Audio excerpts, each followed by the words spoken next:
Mari kita merangkapkan tangan di depan dada kembali guna mengagungkan guru junjungan kita Sang Buddha. Namo tassa bhagavato arahato samma sambuddhassa.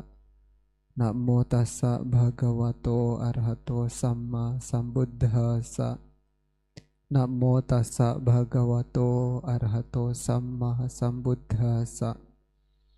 Buddhang dhammang sanghang namasami.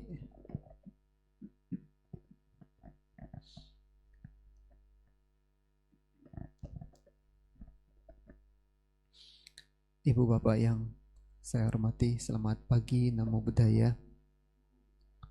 Soti-hutu semuanya, semoga dalam keadaan sehat.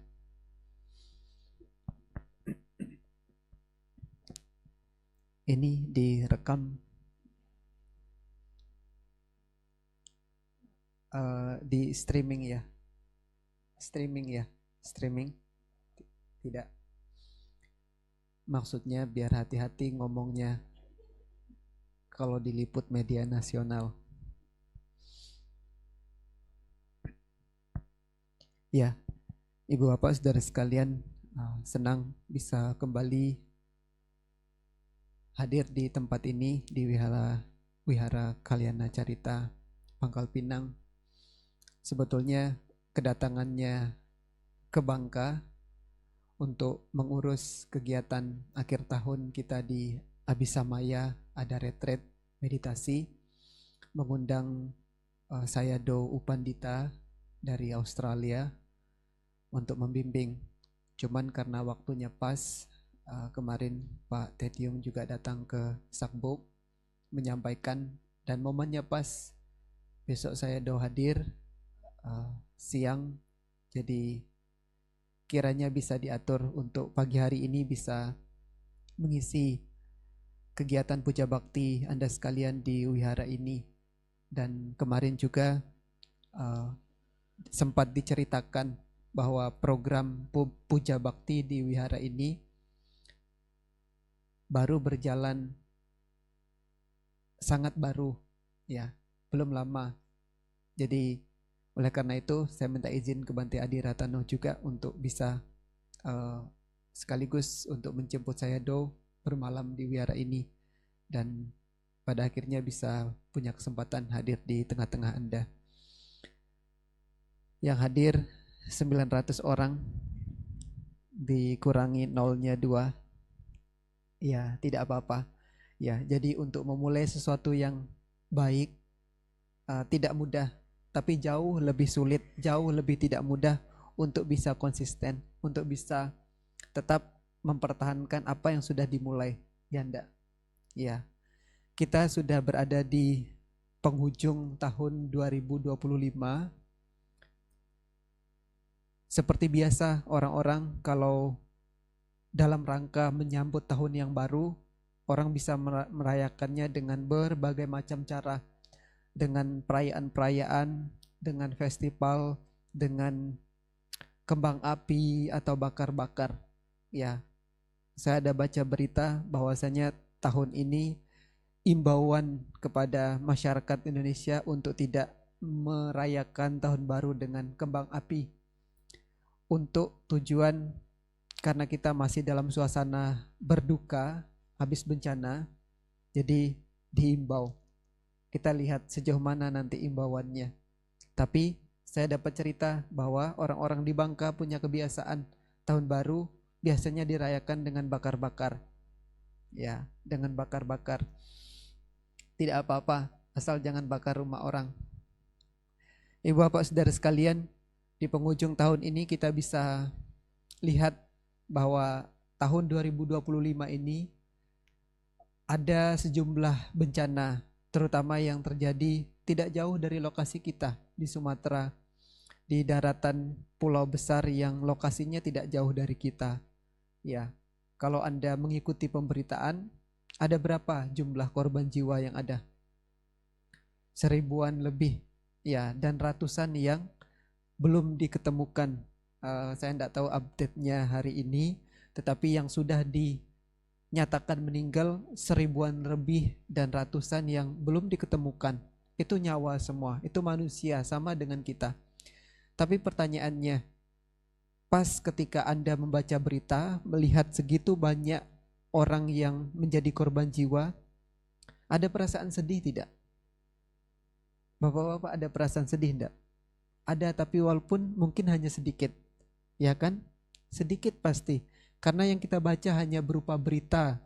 Walaupun itu kita tahu itu nyawa, kita tahu itu sama persis sama kita, adalah manusia, tapi karena itu terjadinya jauh dari tempat kita, bahkan tidak berhubungan langsung dengan kita, dalam artian itu bukan saudara kita hanya punya rasa iba sedikit. Karena kita sama-sama manusia, karena kita membayangkan kalau itu terjadi sama kita.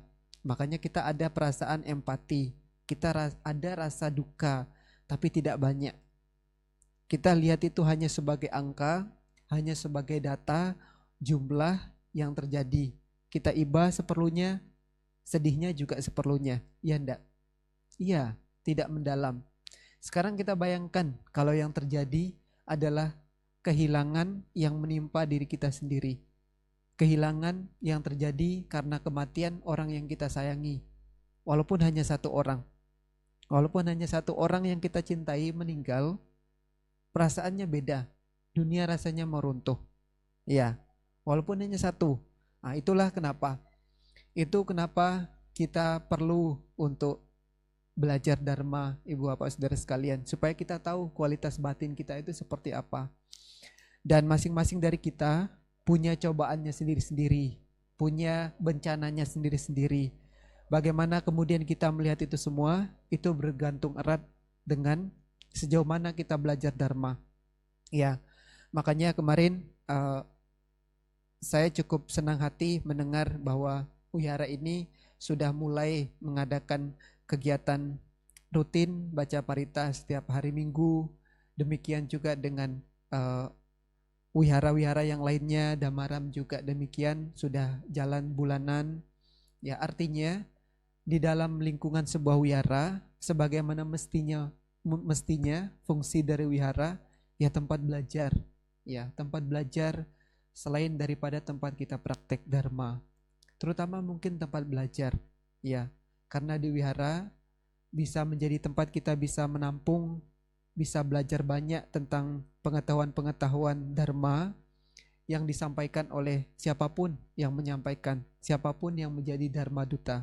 Dan sekaligus bisa menjadi momen untuk belajar menjadi Dharma Duta itu sendiri. Ya kan? Tidak gampang. Ya, tidak gampang untuk memberikan pesan, memberikan ajaran-ajaran kepada pihak lain. Oleh karena kita mesti belajar dulu, dan tepatnya di wihara. Kalau kita bicara praktik, kalau kita ngomong praktik Dharma, kita bisa praktik Dharma di mana saja. Di luar wihara kita bisa praktek. Kita bisa juga mempraktikkan Dharma terlepas daripada siapapun orang di hadapan kita. Jadi kita tidak hanya ngomong kalau berbuat baik di wihara saja, kalau berbuat baik hanya kepada para biku saja, tidak. Ya, itulah kenapa praktik Dharma kita bisa lakukan kapan saja dan kepada siapa saja. Tapi pengetahuan untuk kita jadikan sebagai bekal, kita jadikan sebagai dasar, kita perlu tahunya di wihara. Dan dimulai dengan cara-cara seperti yang sudah para pengurus wihara, Dayaka, Karaka sudah upayakan, para pandita sudah upayakan untuk bagaimana memulai kegiatan di wihara ini. Bisa dimulai dengan mengadakan kegiatan puja bakti umum untuk umat, termasuk juga puja bakti sekolah minggu untuk anak-anak. Ya, itu perlu. Itu perlu. Pemahaman, pengetahuan sangat-sangat perlu. Ya, sebelum kita ngomong praktek, kita perlu membekali diri kita dengan pemahaman dulu. Dan itu di tempat ini, di wihara, sebagai tempat di mana kita bisa menghimpun banyak pengetahuan. Ibu Bapak Saudara sekalian, jadi berhubung karena ini akhir tahun, alangkah lebih baiknya di samping mungkin Anda mempersiapkan segala sesuatunya, rencana-rencana untuk bagaimana mengakhiri dan kemudian menyambut tahun yang baru dengan perayaan-perayaan, ada perlunya, ada baiknya untuk kita juga mempergunakan waktu yang kita punya untuk menengok ke belakang. Coba diingat-ingat, setiap perayaan penyambutan tahun baru, orang-orang melakukan cara-cara yang sama bertahun-tahun. Perayaan-perayaan. Mungkin kadang-kadang orang selipkan dengan doa-doa, ya kan? Sembari menyalakan kembang api, sembari membuat harapan, ya, membuat pengharapan-pengharapan, membuat doa-doa. Mungkin bisa di dalam hati, mungkin lewat status WA. Ya, orang kadang bikin doa-doa sekarang ditulisnya di status WA, pengharapan-pengharapan baik semuanya supaya terkabul di tahun berikutnya. Ya, kita lakukan cara itu berulang-ulang.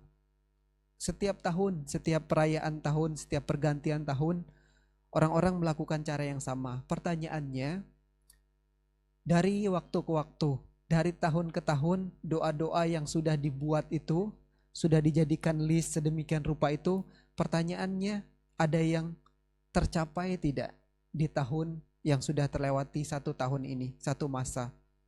Sudah lewat berapa? Sudah mendapatkan berapa cita-cita yang dibuat, list pengharapan-pengharapan yang dibuat itu sudah terkabul berapa banyak? Atau tidak terkabul sama sekali? Atau ada sesuatu keberkahan-keberkahan yang sebelumnya tidak terpikir bisa dapat berkah-berkah ini itu, tapi kenyataannya satu tahun, oh dapat berkah banyak. Ya, artinya kita tidak bisa, pada kenyataannya kita tidak bisa menjamin seperti apa satu tahun itu bisa kita lewati. Ada keberkahan apa yang akan kita nikmati di satu tahun. Tetapi bahkan bisa kemalangan yang sebelumnya tidak diharapkan. Mungkin kehilangan orang tua, mungkin kehilangan harta kekayaan, kehilangan ini dan itu dan sebagainya. Jadi begitu acaknya, ya, kematian bisa datang dengan berbagai cara, ya, termasuk dengan bencana-bencana mungkin, ya. Makanya waktu itu berjalan dengan begitu cepat, dengan tidak terasa. Kalau di dalam suta-suta, Sang Buddha banyak memberikan kiasan-kiasan, perumpamaan-perumpamaan tentang bagaimana waktu itu sesungguhnya berjalan begitu cepat. Ada satu suta namanya Araka Sutta. Sang Buddha kasih perumpamaan, waktu itu waktu atau masa itu berjalan begitu cepat, kata Sang Buddha. Sama persis seperti embun yang menggantung di atas dedaunan, pucuk daun yang segera akan mengembun, segera akan lenyap ketika matahari terbit. Jadi seperti itu kata Sang Buddha, waktu juga sedemikian singkatnya. Kehidupan ini juga berjalan sebegitu cepatnya. Satu tahun kita lewati, tidak terasa sudah penghujung tahun. Beberapa hari mendatang kita akan merayakan memulai tahun yang baru. Lewati-lewati dengan naik dan turunnya, tidak terasa sudah akhir tahun. Begitu seterusnya. Yang kita tidak sadari kemudian seiring dengan pergantian tahun setiap masanya, kita juga berjalan menuju ketuaan. Kita juga bergerak menuju kematian. Ya, mau seberapa lama kita bertahan hidup? Mau seberapa lama kita tetap punya badan yang fit, yang bugar seperti ini? Tidak bisa. Ya, tadi kan Anda baca juga Abinha Pacawekana. Kita diingatkan oleh Sang Buddha bahwa kita ini nggak luput dari yang namanya usia tua, kita tidak bisa menghindar dari yang namanya penyakit, dan juga pada akhirnya kematian. Ya, tidak ada orang di dunia ini yang bikin doa semoga saya hidup selamanya, ya kan? Tapi ada, hampir selalu orang berdoa semoga saya usianya panjang, semoga saya punya kesehatan yang bagus. Tapi tidak ada orang yang berdoa semoga keluarga saya hidup selamanya, tidak. Karena itu satu kepastian yang kita tidak bisa kompromi sama sekali, kita tidak bisa nego sama sekali. Siapapun yang terlahir akan mengalami yang namanya usia tua, kematian, usia tua, sakit, dan pada akhirnya mati, pada akhirnya meninggal. Makanya akhir tahun alangkah lebih baiknya kita juga pergunakan untuk merenung 1 tahun ke belakang, 2 tahun ke belakang, ada apa hal-hal yang kiranya perlu saya perbaiki, perlu untuk mendapatkan perbaikan, saya perbaiki. Saya gunakan di waktu mendatang untuk saya poles, untuk saya jadikan diri lebih baik. Jadi nggak hanya membuat list pengharapan-pengharapan, cita-cita, doa-doa, tetapi juga bagaimana menengok ke belakang hal-hal yang kiranya perlu mendapatkan perhatian, diperhatikan. Perlu mendapatkan perbaikan, diperbaiki. Ya, itu bagaimana kita kemudian bisa mengaktualisasi, mempraktekkan apa yang kita sudah pelajari, pemahaman Dharma yang kita ketahui. Ibu bapak saudara sekalian, selain daripada itu, fungsi wihara kiranya, ya, selain daripada kita pergunakan untuk belajar Dharma, dan kemudian apa yang kita pelajari untuk kita kemudian praktekkan, wihara juga bisa jadi tempat untuk kita, orang-orang yang punya keyakinan yang sama ini, berkumpul satu sama lain, menyambung rasa untuk hadir bersama-sama untuk kegiatan yang kita yakini bersama satu hal yang baik. Iya, di masa Sang Buddha, kita tahu pendukung Sang Buddha itu ada banyak sekali.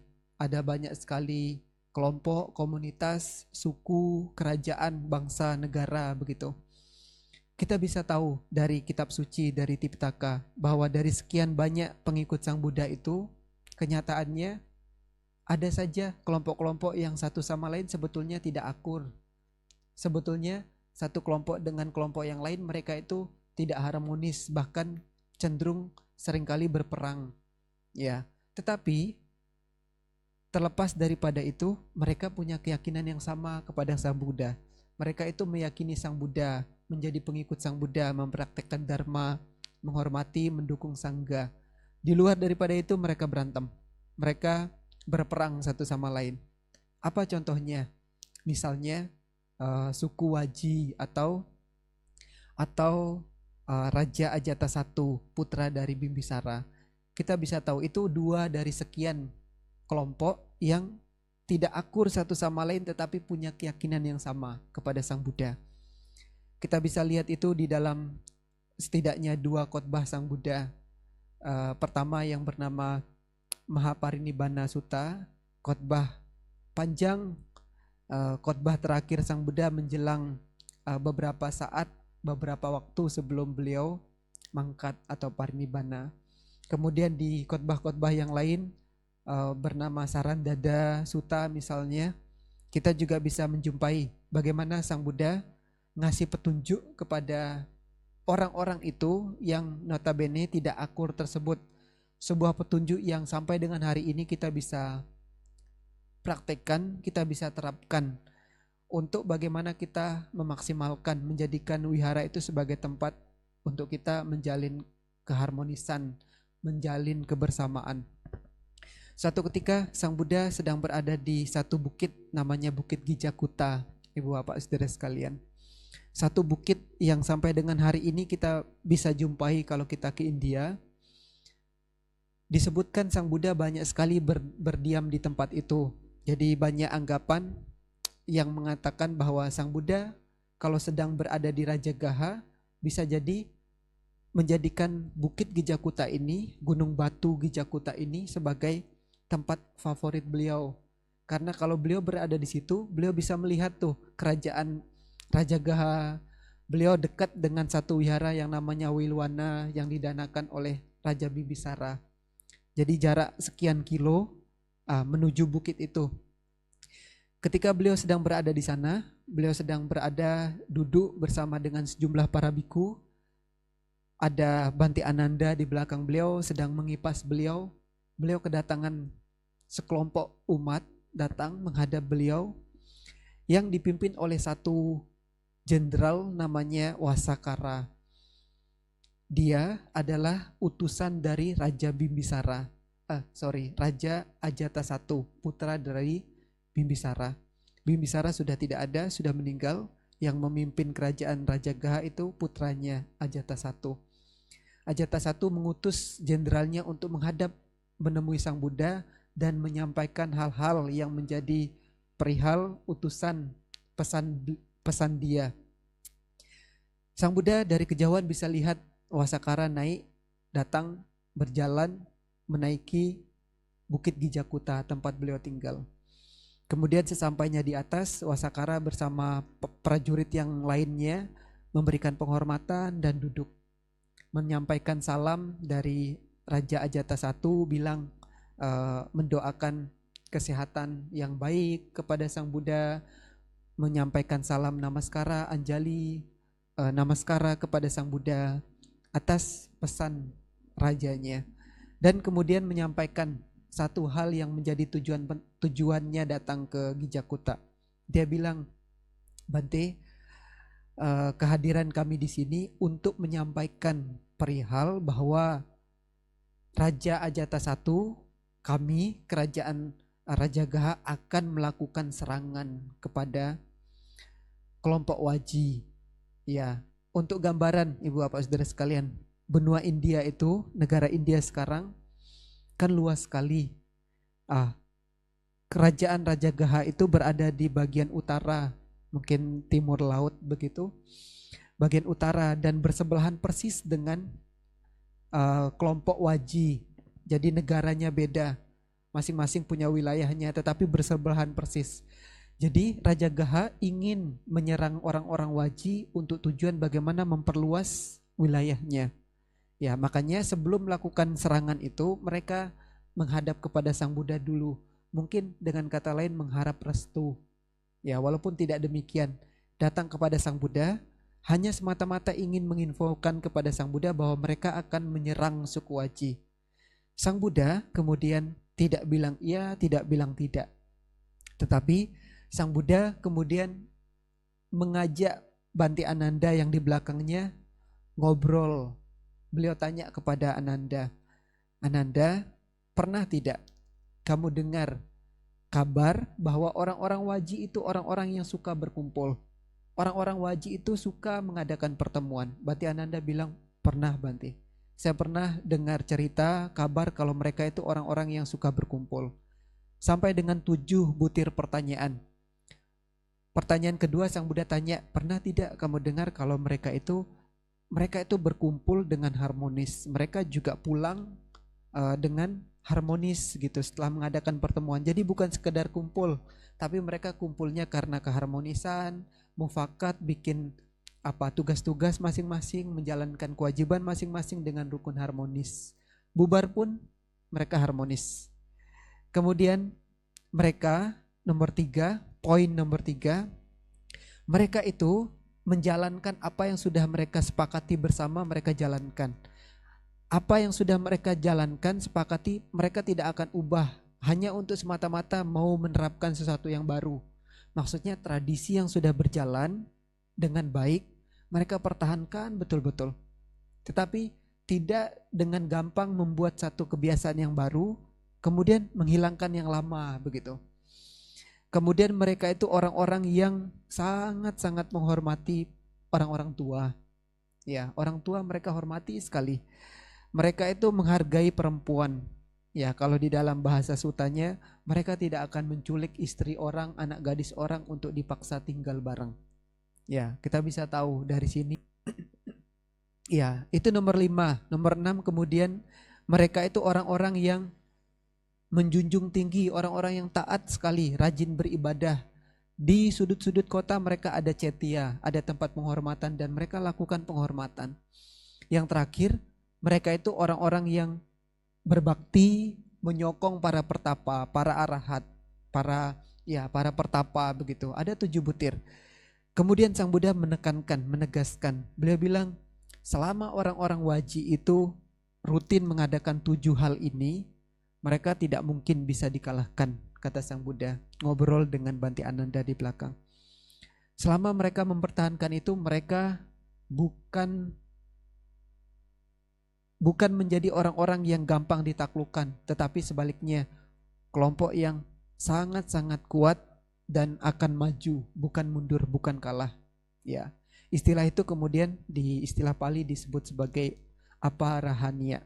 Ya, aparahania dhamma. Hal-hal atau dhamma-dhamma, faktor-faktor yang menuntun pada kekuatan, keutuhan, tidak gampang dikalahkan. Ya, itu kemudian perbincangan Sang Buddha dengan Bhante Ananda sebetulnya sebagai tanggapan kepada Wasakara untuk mereka pertimbangkan sebelum menyerang orang-orang Waji. Dipertimbangkan dulu bahwa mereka ini orang-orang yang solid, mereka ini orang-orang yang satu sama lain kuat, kompak, jadi tidak gampang untuk dikalahkan. Makanya Wasakara merasa mendapatkan jawaban.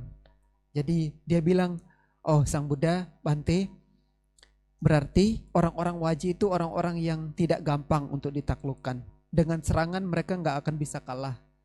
Mereka mungkin bisa kalah, tetapi dengan propaganda, dengan dipecah belah, gitu kata dia. Baru kemudian dia pulang. Ya, itu kiranya hal-hal faktor-faktor yang kita bisa jadikan sebagai pelajaran. Bagaimana kita memungsikan wihara itu sebagai tempat untuk kita menjalin kekuatan, membangun kekuatan satu sama lain. Kita ini umat Buddha tidak banyak. Ya, di Bangka pun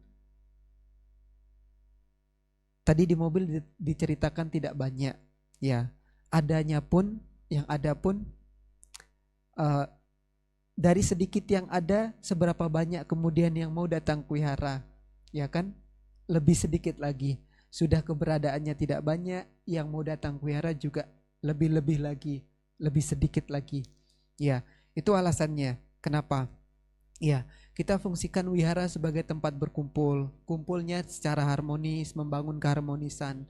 Kalau tidak pernah berkumpul, bagaimana kita bisa tahu, bagaimana kita bisa membangun kebersamaan satu sama lain. Sementara kita satu sama lain memandang asing. Walaupun secara identitas mungkin kita orang-orang Buddha, kita punya suku latar belakang yang sama, tapi karena tidak punya satu hal yang dijadikan sebagai keyakinan bersama, dalam hal ini ya dharma, dalam hal ini wihara sebagai tempat untuk berkumpul, belajar dan praktek, ya susah gitu. Ya, membangun kebersamaan, membuat segala sesuatunya bisa berjalan dengan baik, yaitu dengan komunikasi yang baik juga, komunikasi. Ya, itu fungsinya. Ya, jadi wihara bisa menjadi tempat kita belajar, bisa menjadi tempat kita praktek, lebih jauh lagi bisa menjadi tempat untuk bagaimana kita membangun solidaritas kebersamaan kita. Dan di Bangka ini sejauh pengalaman beberapa tahun terakhir rutin datang ke sini, ya khususnya untuk para umat Anda sekalian yang punya kebiasaan baik untuk datang ke wihara, kiranya sudah menerapkan apa yang menjadi prinsip yang dijalankan oleh orang-orang Waji gitu. Anda juga mendukung para biku, Anda melakukan kebaikan dimanapun Anda bisa, punya kesempatan Anda lakukan. Iya, mendukung para biku dimanapun para bikunya tinggal. Di Sakbuk Anda datangi, di Damaram Anda datangi, kemudian sekarang ada Wat Buridata Anda juga datangi. Yaitu sebagai bentuk, kalau Anda tidak punya pemahaman Dharma, nggak mungkin orang mau datang, ya kan? Kalau tidak punya pemahaman, pikir panjang untuk kemudian mau keluar sepeser penghasilannya untuk disumbangsihkan, untuk disumbangkan, diberikan, didanakan kepada wihara, kepada para biku, atau kepada orang-orang yang membutuhkan di luar sana. Ya, makanya pemahaman perlu. Pemahaman itu penting. Pemahaman itu sebagai awal untuk kita memulai jalan spiritual kita. Bagaimana kita bisa memulai melangkah berbuat baik, menjadi orang baik kalau kita tidak punya pemahaman. Ya, itu sebabnya harus genap, harus lengkap. Praktik kita harus didasari oleh pemahaman. Karena kalau kita ngomong kebaikan, semua agama mengajarkan kebaikan. Tapi kalau kita belajar lebih jauh tentang ajaran Sang Buddha, kenyataannya satu kebaikan yang kelihatannya semua agama yakini, setelah saya pelajari rupanya beda. Akarnya beda, motivasinya beda, tujuannya juga beda. Ya, misal kita ngomong satu kebaikan yang kelihatannya sepele, kelihatannya gampang. Dana misalnya, ya, memberi. Semua agama mengajarkan itu. Ya, semua agama mengajarkan pentingnya untuk berbagi, pentingnya untuk berdana. Tapi kalau kita lihat di ajaran Sang Buddha, kita bisa tahu, Sang Buddha ngasih kita petunjuk motivasi berdana. Beliau bilang dari sebanyak alasan yang ada untuk melakukan kebaikan berdana, beliau anjurkan kita berdanalah untuk bagaimana supaya kita memperindah batin kita, mempersolek batin kita. Itu ada di dalam sebuah suta, ya. Ada sebuah khotbah yang menyatakan ada banyak sekali motivasi orang berdana. Mungkin orang bisa berdana, kata Sang Buddha, karena dia punya rasa takut. Kalau saya tidak berdana nanti saya diomongin. Kalau saya tidak berdana nanti saya tidak dibantu. Oh, saya berdana saja karena saya pernah dibantu, membalas budi. Atau orang berdana karena ingin mendapatkan surga, berdana karena ingin mendapatkan bidadari. Salah enggak? Salah enggak orang berdana dengan motivasi ini dan itu? Tidak salah. Orang berdana karena itu sudah jadi tradisi papa mama saya, ya sudah saya jalankan, tidak salah juga. Tetapi Sang Buddha bilang, dari sekian banyak alasan itu, berdanalah untuk tujuan supaya hati saya bersih, supaya saya tidak dilekati oleh kekikiran, kepelitan, itu tujuannya. Sehingga kalau hatinya bersih, sebetulnya pahala-pahala yang lain itu mengikuti. Kita baik jadi orang tanpa kita perlu berdoa berbusa-busa supaya kita dikenal baik. Tidak perlu, orang sudah pasti akan mengenal kita sebagai pribadi yang baik. Kalau kita dasarnya dermawan, orang kiri kanan akan menilai kita dengan cara bagaimana semestinya kita, pribadi kita. Kalau kita baik, orang menilai kita baik. Tapi kalau kita berpura-pura baik, pencitraan itu yang susah. Kita mengharap sesuatu instan. Kalau kita melakukan kebaikan atas dasar hati kita, memang kita perlu untuk lepaskan karat berupa kekikirannya supaya kita murni melakukan kebaikan, memperindah batin kita. Buah-buah yang lain itu mengikuti. Orang menilai kita baik tanpa kita mengharapkan surga sekalipun. Kalau kita membaca kata-kata Sang Buddha dan kita meyakini hukum karma, kalau kita baik, kita tanpa harus berdoa berharap surga pun kita pasti akan dapat surga. Ya, itu pentingnya. Penting kita untuk membersihkan hati kita terlebih dahulu, pikiran kita terlebih dahulu, karena itu yang menjadi pelopor akal mula kebaikan atau keburukan kita. Berdana itu sesuatu yang kelihatan mata, ya kan? Kita bisa lihat orang berdana, tapi kita tidak bisa tahu apa yang menjadi dasar orang itu melakukan dana. Itu alasannya kenapa kita perlu untuk membersihkan hati kita dulu gitu. Supaya kalau kita berdana, murni kebaikan yang kita lakukan itu sebuah kebaikan yang murni, bukan ada embel-embel, bukan didasari oleh ini dan itu, supaya menang mungkin, supaya dapat suara banyak mungkin. Seperti itu semua, walaupun itu tidak salah. Ya, makanya kalau kita belajar ajaran Sang Buddha, kita tahu, oh iya, di dasarnya, di permukaannya satu kebaikan itu sama. Tetapi setelah saya dalami, ajaran Sang Buddha beda. Beliau mengajarkan sampai sejauh itu, dan apa yang menjadi ideal sebaiknya dilakukan sebagai motivasi. Dan sekali lagi, semuanya kita perlukan dan kita dapatkan dari pemahaman, dari belajar. Wihara salah satu tempatnya untuk kita mendapatkan pemahaman, untuk kita bisa menambah pelajaran pengetahuan kita tentang Dharma, sehingga praktek kita juga tidak melenceng, praktek kita juga tidak asal-asal. Udahlah, saya menjadi umat Buddha, yang penting jadi umat Buddha yang baik saja. Nah itu, baiknya itu seperti apa? Itu yang menjadi pertanyaan. Kalau baiknya sekedar kelihatannya orang mayoritas melakukan itu deh, berarti itu baik. Itu yang bahaya. Ya, tidak semua yang kita lihat, tidak semua hal yang kita saksikan mayoritas melakukan, kebanyakan orang melakukan itu, belum tentu itu sebuah kebenaran. Ya, mudah-mudahan ya.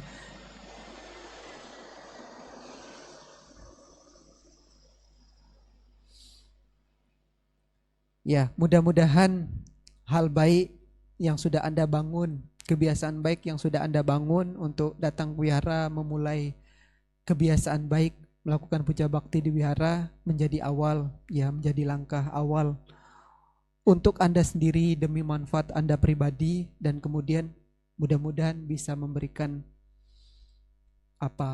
dorongan semangat kepada pihak yang lain, umat-umat Buddha yang lain yang sebelumnya tidak pernah terpikir untuk datang ke wihara karena melihat Anda sekalian, jadi mempertimbangkan dan tergerak hatinya untuk juga mau datang ke wihara untuk semata-mata belajar bagaimana menjadikan diri menjadi lebih baik lagi.